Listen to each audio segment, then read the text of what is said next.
Hi, Alice. Thank you for being with us today. I'm so glad I came across your profile. Why, I will let you know that in a bit.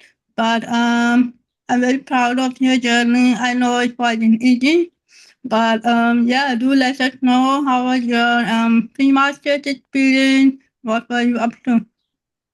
Yeah, thank you for having me, Kola. Regarding my life prior to Fulbright, my undergrad was in electrical engineering from NUST, and about halfway through that, I was like, maybe circuits aren't exactly for me. I don't like Yeah, this.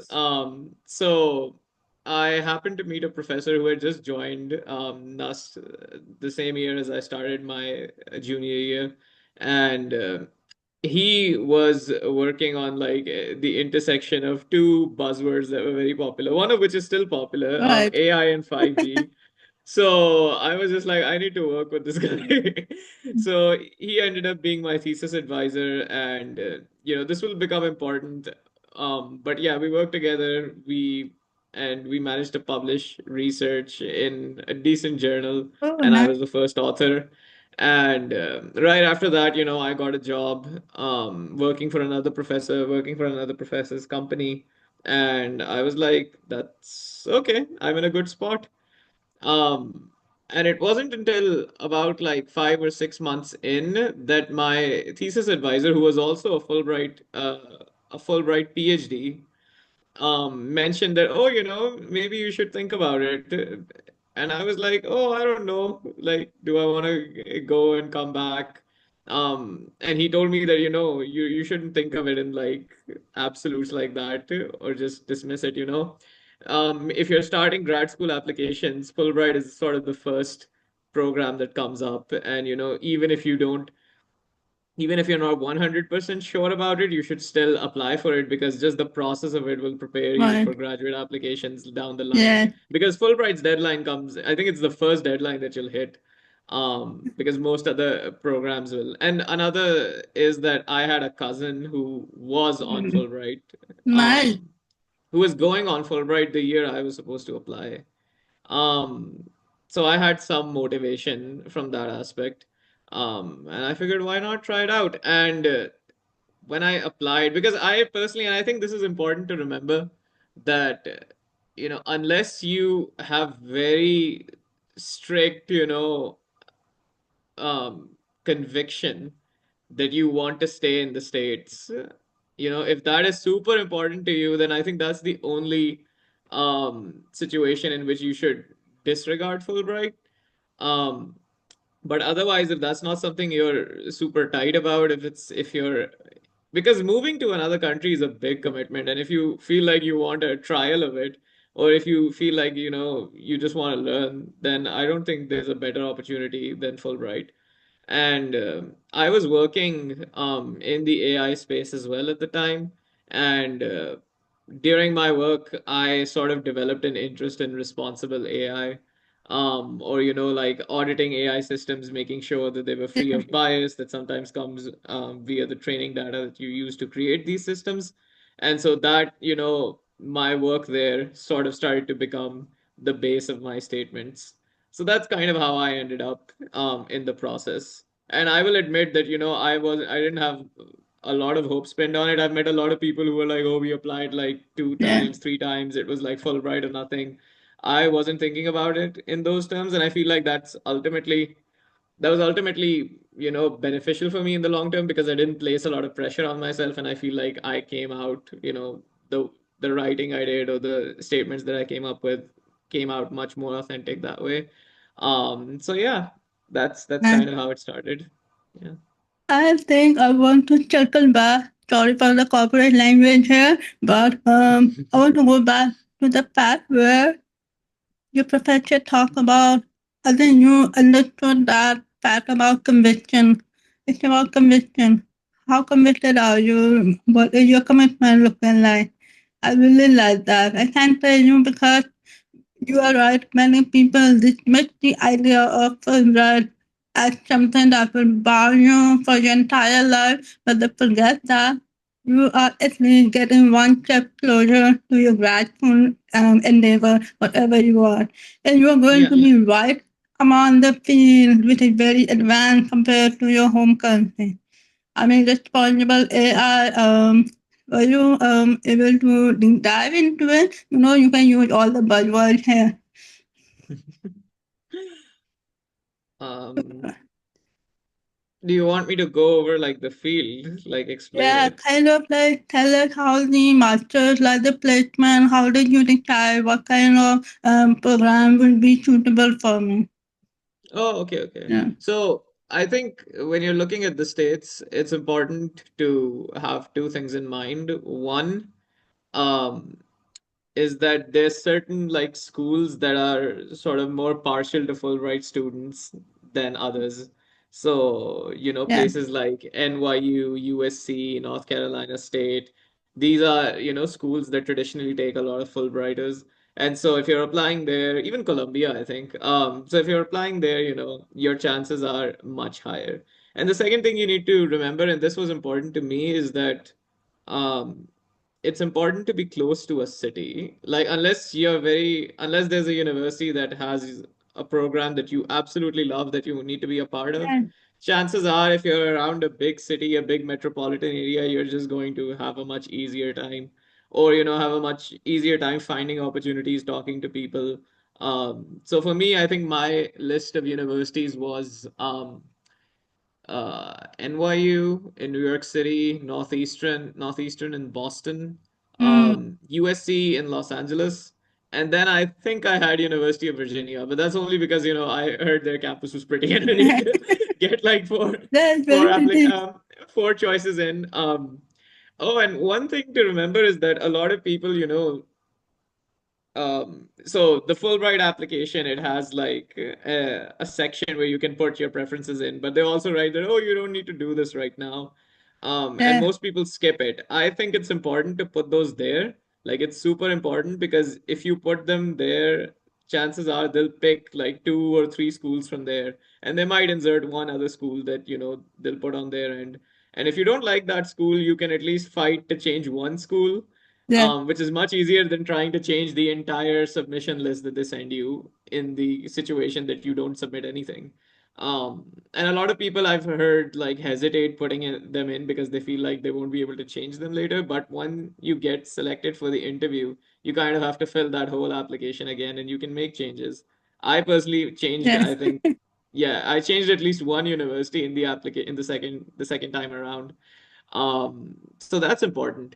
yeah, Regarding why the way I structured these particular universities beyond like just schools, I think it's important to take a cold, hard look at your profile and look at like forums like Grad Cafe or Grad Admissions on Reddit.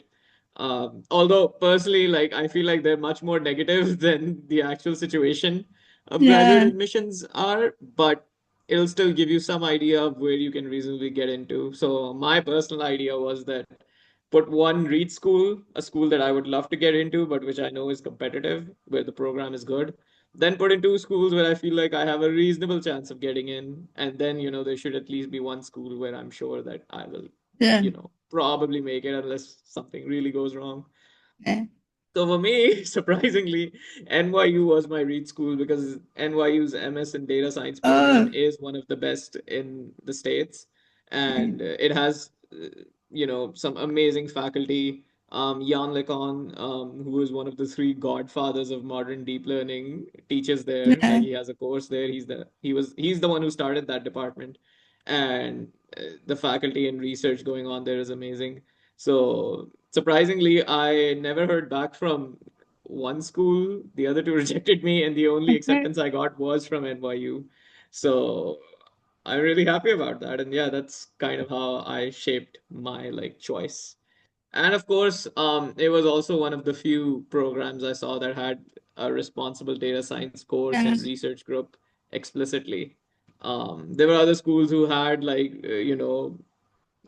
courses that were just adjacent to that, but not necessarily about it. So that played a role as well. Oh, that's very interesting. I'm so glad you ended up at your reading school because not to brag about it or just to tell you that it happened with me, but Boston University was my reading school as well because while my GPA was excellent, my GRE wasn't. I wasn't able to get placement anywhere.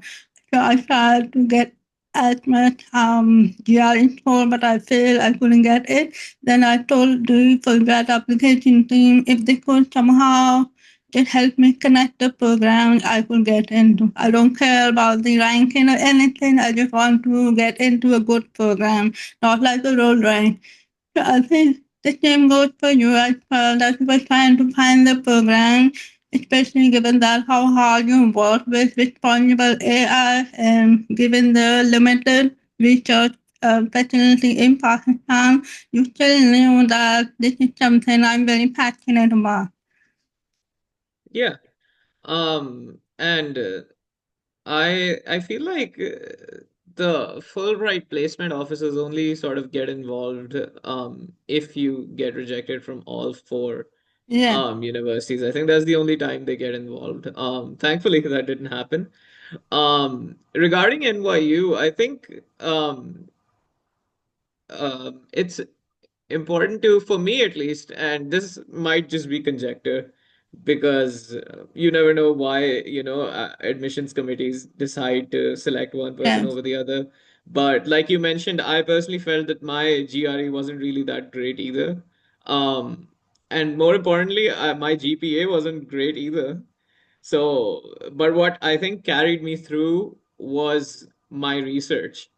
So my research was sort of tangentially relevant to the field I was going into responsible AI, and I sort of made sure that my personal statement sort of linked those two things yeah, together.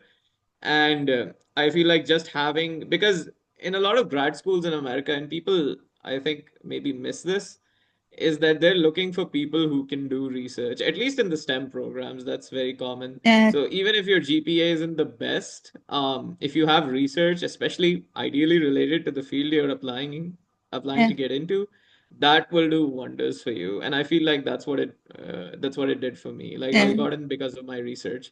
And don't quote me on this, but I, later on spoke to somebody who had served on the AdComs committee at one point at NYU, and they said that they also look at your personal statements, or at least she said that she looks at the Indeed. personal Yes, statements, and all she looks for is that, does this person need to be here specifically at NYU, or at any other university? So I think making that clear, it's a little harder in the Fulbright application because they ask you to be a little generic, because they have to submit it everywhere. But if you're still very focused on a particular research group, on a particular research area that that university is good at, that sort of communicates that, oh, this is the place for this person, to the AdCom committee. So something to watch out for if you're. yeah. I think I'm going to quote you on this because personal statement is the differentiator when it's coming to deciding if this university is a good fit for you or not. I mean, Yeah. comparatively from not undergrad, for example, most of you will have research experience, probably in responsible AI, but your essays and your story carry you further than your competitor, right? They do. Yeah. Because I haven't read your statement, but I'm sure you thought of how can I stand out? Like maybe if you can give some kind of advice, because it's been a while I submitted my own Fulbright application, but I do remember I made my personal statement very personal, and my study objective was very specific about the program I wanted to be in, because there's so much noise when it comes to North American programs. You have to help the Fulbright team kind of identify what sort of Yeah. program you want to be in. We did have a fight over this later, but my personal statement kind of just, I think it kind of was very personal. So how has the process been for your cohort and for anyone incoming now? How can they kind of differentiate between the two statements? Oh, okay. So I think the first thing to remember is that you shouldn't assume that the person reading your statements is from your field. That's Yeah. really important. Especially for STEM people, because I feel like we have a tendency to like make things overcomplicated, talk in jargon, Oh no. and that doesn't help you. That will not help you. For me personally, I felt like I read what, like the Fulbright application asks for, and I distilled it down to like 5 points. And in my opinion, it's important to view your educational objectives and your personal statements as intertwined, that they're connected. You should see them not as like two separate, isolated essays. You should see them as like one thing, just talking about the same things, answering the same questions in Yes, different James. from different aspects. Yeah. And those 5 points to me are like, um, what do you want to do? What have you done related to that so far? Why do you think why do you think this is important for Pakistan? I feel like this is a really important point to make because the whole point of the program is an exchange. Yeah. So you have to be very specific about how what you want to do is going to contribute to Pakistan. And number four is why the United States? Yes. So far we have what do you want to do? Why do you want to do it? What have you done about it so far? The fourth is, how is it going to help Pakistan? And why do you have to go to the United States Yeah. specifically? Yeah. So these 5 things, these 5 points, you make the argument in your personal statement and your educational objectives, and both of them should like reference each Yeah. other And good in a one. way. Yeah. Yeah. Yeah, so I think as long as you pull that off, as long as you hit all five of those points reasonably well, you have a decent shot of getting to the interview at least.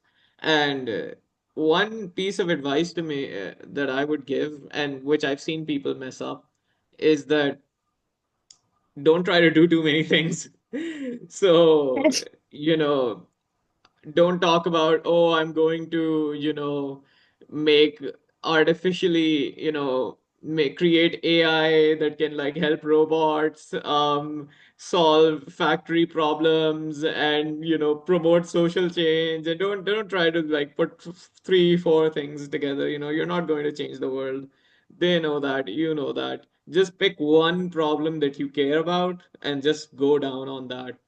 So for me, it was just that, oh, there are AI systems being developed all over the world. They're going to start affecting us soon. We need to find a way to make sure that the biases we have in our society are not reflected in them. That's it. I did not talk about, what these algorithms will look like or, any specific implementations of those algorithms. Yeah. I made it generic, but then I also talked about specific examples of those algorithms, but I didn't like make it as if, okay, oh, I'm going to solve this in policing, oh, I'm going to, introduce this in healthcare or something like that. Um, I think that's important. If you can specify an industry, a problem in an industry, that's always good. As long as then the programs that you're applying for are also linked to that. So that's kind of my take on it. Yeah. I love that so much that you're not trying to make lofty goals because in the interview you won't be able to justify. You can't even talk Yeah. about it. How was your interview experience? Because mine was very conversational. I actually enjoyed it as well. Oh yeah, like it was really nice. Although it got off to a bad start because my headphones Oh, wouldn't work. And my laptop speakers had been messed up, so there was just a lot of noise when they were talking, and I was just panicking. And I was like, yeah, wait, just give me a second. And I got up, I walked, and I got like analog headphones. I plugged them in, and then I was like, okay, now I'm ready. Um, but I think that might have helped me because, even though I was panicking inside, I didn't let it show up on my face, and I think that probably made me look better than I felt. Um, Other than that, my interview is fair, I would say. I wouldn't say it was conversational, but I would say that it was, like very um direct. Like they wanted to know what they mostly wanted to know about my experience. They asked me a bit about my research just to make sure that I knew what I was talking about. Um, one thing that stands out to me is that I had obviously, like anybody else, I had prepared answers for a lot of the questions that I anticipated would be asked. Um, but the one thing that I didn't prepare for was that what do you think you won't like about America? Oh Um, yeah, that's which a is something, good question. I remember. yeah, and I had never thought of that, and I think that was a good thing because I feel if you prepare too much for the interview, some of your answers start coming Yeah, off as rehearsed. And there's like a very fine balance between, coming off as knowing what you're talking about and being prepared versus being overly prepared to the extent that the interviewing panel thinks that you're yeah, being fake or you're not being authentic. And so I remember when this question was asked, I genuinely was like, huh, in front of them, that as if I never thought about it. And I hadn't. And I was lucky that my cousin who lives in the States had been visiting at that time. And he had casually mentioned that, oh, you have to drive everywhere.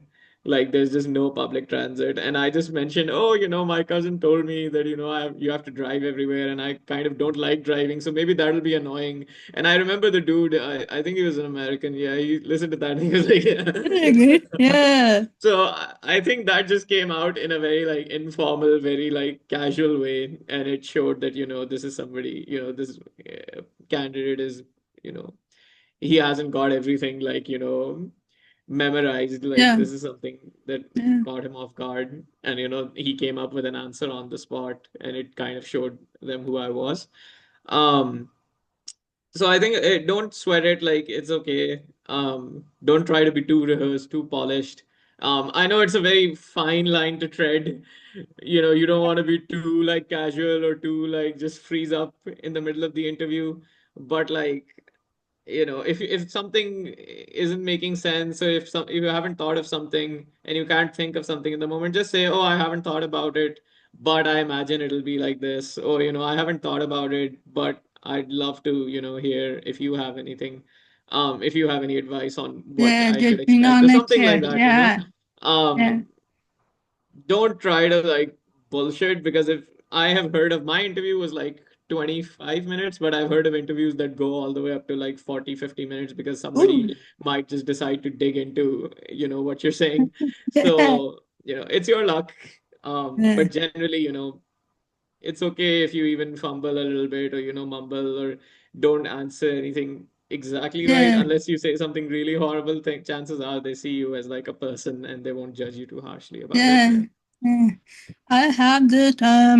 I will have people listening to you right now. Remember, the interview is supposed to get to know you as a person and the candidate who will be in the program.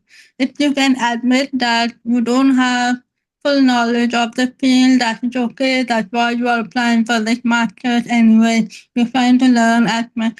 I remember in my interview, although it was back in 2014, but there was one question about the cultural aspect, and it keeps coming up differently in different interviews with different people. What are your opinions about the American people in general? And there was another question like, how much do you know about the disability movement? Because that was my area of topic for my master's. I was in inclusive education. So I remember I gave them something to think about because they were like, oh, so you know more than I. It also happens that if you have the cultural awareness, you can somehow say, I read about this. Do you think it's true? So I was trying to have a chat with them. That interview American was Black African and like African American, and it really helped favor the interview in my favor, like turn over the tide, because people were thinking that okay, there are some people who are smarter than us, maybe. He also helped me identify program. He was saying you need to be in Boston for this because Boston has the rich history when it comes to disability movement and all that. And from that point onward, I somehow knew that I made it. I'm not bragging, but I found that I made it maybe. But it was like the best amazing interview I ever had in my life, even if I didn't get the Fulbright, because I had so much clarity at that point what work I need to do at that point. Have you ever seen that? Have you ever experienced that maybe Fulbright is supposed to be like one step forward to what you want to do next in your life? Oh yeah, definitely. I feel like I said before, I wasn't very, strong about, Yeah, moving out of Pakistan or, moving away full time or anything like that.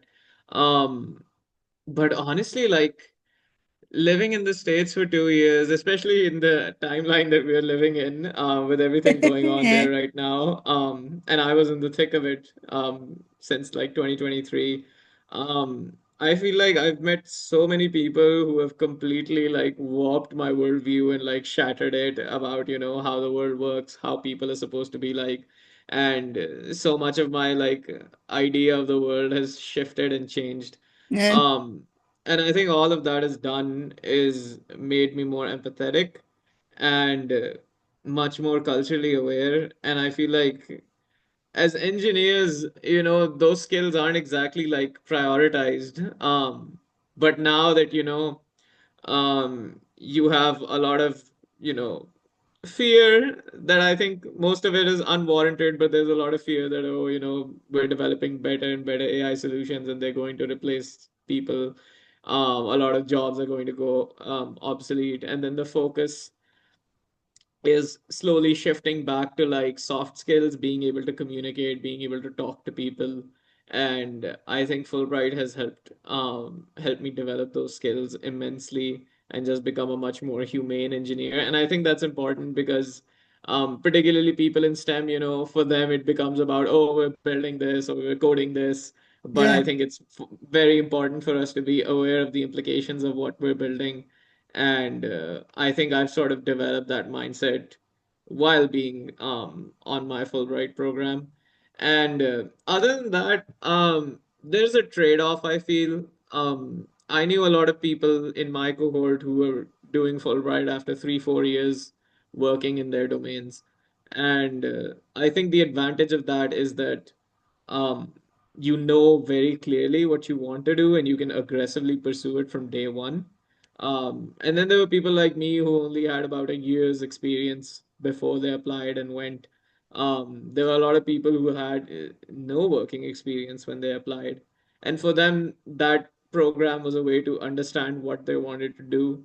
So it's really up to you. I personally think that the later you apply, the harder it becomes to go, yeah, and to, sort of fully live out um, your time there. But, that's sort of the trade-off that you need to figure out career-wise, that do you want to wait to find that clarity in Pakistan and then pursue graduate school and focus on that, which I think is a great idea. yeah, And maybe, my one regret might be that maybe if I had waited like another year or so, maybe gotten like another couple of years of experience and then applied, then I might have been able to make much more out of it.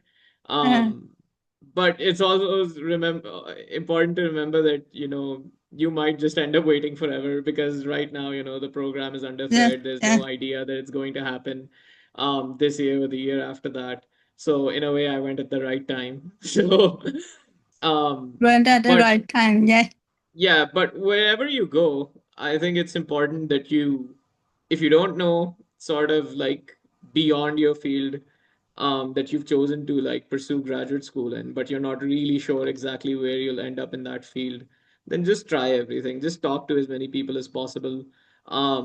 It is hard. Try to insert yourself in a place which has like um, I think the best place to be is either a big city or a college town. The big city, will give yes, you lots of opportunities to talk to people, but it will be much more competitive. It'll be much more harder to be heard, to be seen. The college town, you'll be restricted in a way. There won't be a lot of people to talk to, but the people you do talk to, you'll see them every other day because it's just yes, so everybody's locked in places like that. So you'll develop better bonds. And I think that's really important if you want to find your place specifically. So yeah. Oh, Alice, thank you so much. Normally I ask my guests to share a final takeaway, but there are so many takeaways that I will let the audience pick away the takeaways. But I really like the last part. We are all on our different timeline, and we do need to take action to Yeah. improve our career goals and to improve our financial outlook. I mean, how much are we making in Pakistan, pre-masters, and then getting the master? It's a different ambition for everybody. I know there are people who wait like 4 5 years before they get to a master, and then we have fresh graduates urgently going to a master. We all have different goals here. Yeah. Um, Thank you And so they're much both for valid. your yeah. And I think we get too much into the comparison timeline. Honestly, I am dealing very badly with it because my clients are mentee. They do a lot of comparison, especially like comparison timeline. My friend got in, I need to go. My cousin got in, I need to go. And it's very difficult to handle that. But the way you explained this is probably much better than I was able to do that. So thank you so much for this. Thank you for having me. It was wonderful talking to you, Paula. And Thank you very much. have a nice, yeah, and have a nice rest of the day. Have a nice day. Thank you very much.